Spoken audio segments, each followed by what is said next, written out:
What scares you? Oh, well, threat of nuclear war, improbable. It's not that I think that it's likely to happen, but if it did happen, it could be awful beyond imagining. I worry about climate change. I worry about the rise of authoritarian populism and the backsliding from cosmopolitan, secular, humanist, liberal democracy, which we see in a number of parts of the world, not least the United States. Those would be the top three. Okay.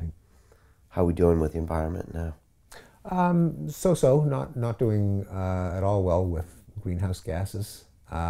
In rich countries, doing better in water and air, not as good as we should, but you know, as any Londoner knows, there's no longer the famous London fog, which wasn't fog, but coal smoke. There are clear skies more often. Yeah. The Thames is obviously cleaner. It's got, you know, salmon and waterfowl and birds of prey. Yeah, it used to be a mess. And The Crown showed us how bad it got. That's right, that unforgettable days. episode of where people were dropping like flies. Yeah. The coal smoke was so thick. Yeah. So there has been progress. Some species have been rescued from the brink of extinction. Not nearly as well as we should be doing. We should be encouraging the combination of legislation and technology that improves the environment. This includes you know, not only pricing pollutants, which most notably carbon, which would just send signals at every decision that everyone makes, pushing them away from carbon. And I can imagine taxes on other pollutants, such as plastics. A change in technology so that we get more of what we want with less damage to the environment. And the advantage of that over policy is that you don't have to constantly fight political battles and often lose them. But if it just becomes cheaper to get your energy and your packaging and your transportation and your heat without damaging the environment, people will just do it without having to be coerced or persuaded. Yeah. And a lot of the advances that we've seen in the environment have come about for that reason, such as the intensification of agriculture. If you can grow more food on less land, then the abandoned farmland reverts to forest, and that we've seen that throughout the temperate world.